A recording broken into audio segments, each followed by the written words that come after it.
hello, hello. It is day 59. Um, it's almost over, so there's a little sprint that I'm about to make just for today.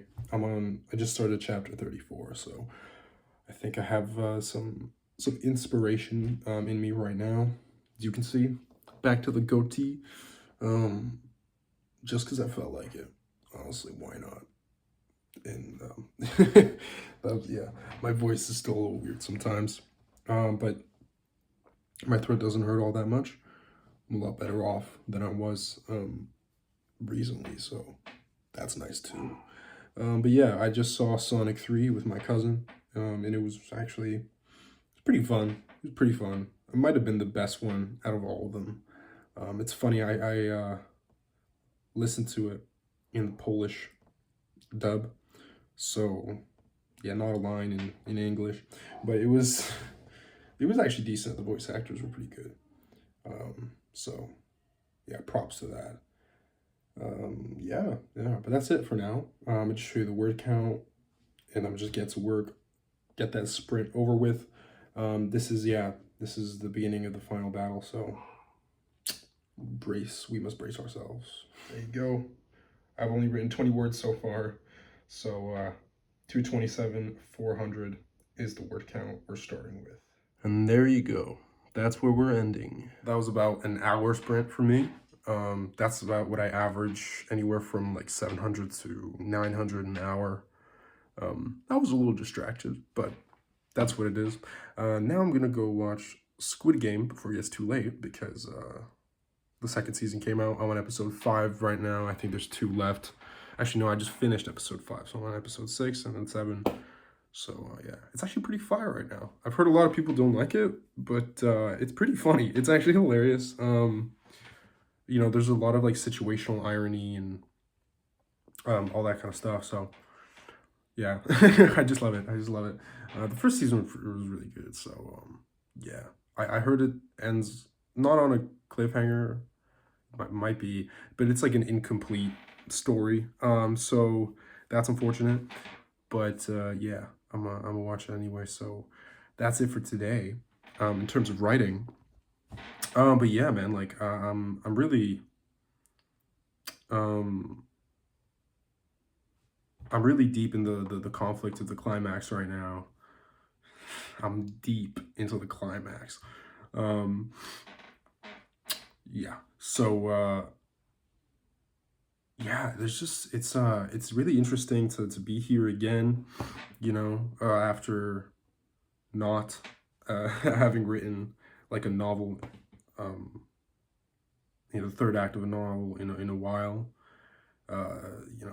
Before this came a short story collection. So the last novel I wrote was the sci-fi novel, and that one was a lot easier to wrap up because of how short it was and how there's just a little less going on because of just how short it is. It's yeah, I did myself a service there.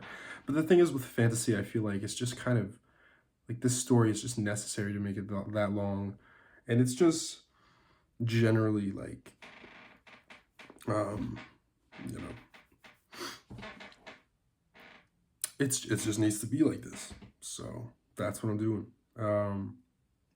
A lot of characters that I wanted to explore.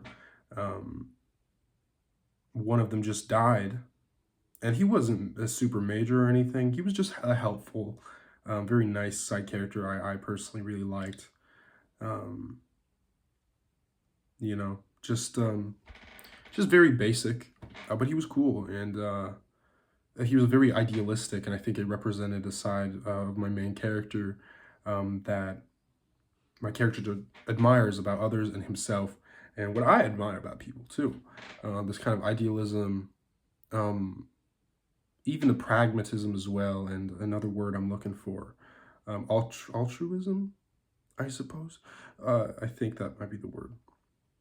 But just like this leader, how to be a leader, how to be a confident leader, that everyone should aspire to. And it's not just necessarily being a leader of like, because being a leader doesn't necessarily mean you're at the top of some hierarchy, where you operate like a many people. Being a leader is just like an everyday thing you can do, right? So I think that's who he embodied, because he wasn't like this major a player on the board. He did kind of become a little more important, but he had very little power.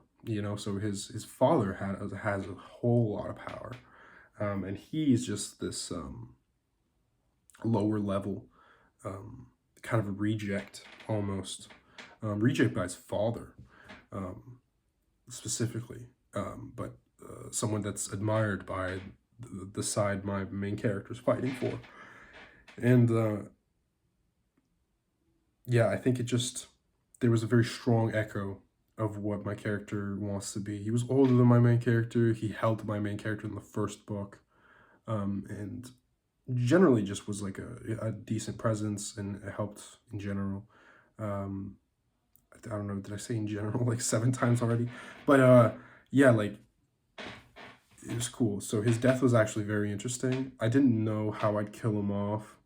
I just knew I had to kill him off, to kind of start off the slaughter that's about to happen. This chapter that I'm writing is actually called Slaughter at the Promenade, because the Promenade is actually a fortress that has this long, like real promenade in front of it. That's why it's called that, and it's nestled in this mountain, kind of like a Helm's Deep type thing. But it's not the kind of same shape. Doesn't have the same kind of ramp, and not the same situation. It doesn't necessarily have this kind of like,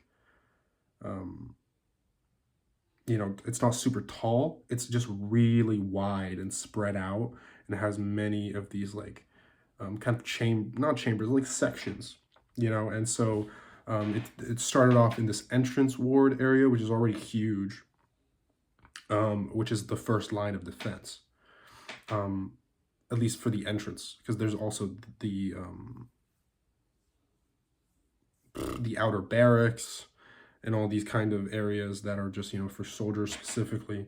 And then you go inside, there's the lower bailey, there's the inner and outer cities, because, a lot of the people who have escaped the conflict from the war, from the main cities that have been destroyed, have been relocated to this fortress, which protects them, because it's the biggest fortress in this world.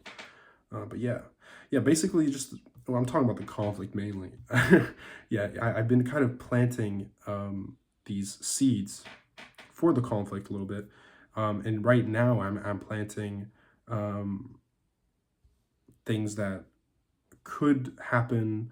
I'm kind of planting false ideas of what could happen, in order to kind of psych essentially you, the reader, out, and the characters mostly. This kind of like uncertainty, of what could happen, and then again just like plans on plans that may or may not work out, and the characters are aware of it. So there's just this constant confusion and like, not hopelessness, but just an awareness that they are not safe no matter what. And so there's this huge buildup to this climax that's coming. Yeah. But it's fun. I'm having a lot of fun with this part. I'm not going to really drag it out as much as I wanted to, because again, like like repeating what I said the other day, like I wanted to drag it out to make it like a super exhausting journey for the characters. But now I think I want the intensity to go up. So I don't know if we'll reach 250K. Perhaps. I'm actually exactly on the word count I need to be right now. I for most, or if not the entirety of the book, I've actually been ahead of what where I thought I should be. So yeah, I actually overwrote. So there might be a little trimming. Of course, there's always trimming, and there's also a lot of adding that comes sometimes, right? So like you're actually not happy with what there is, because in some sections there's too little, in some sections there's too much. So sometimes it kind of equals a little bit. Usually it goes down a little bit, but I've been pretty tight with this project. So yeah. But that's about it for today. Yeah, day 59. pretty decent. But now I'm going to watch the Squidward Games, so bye!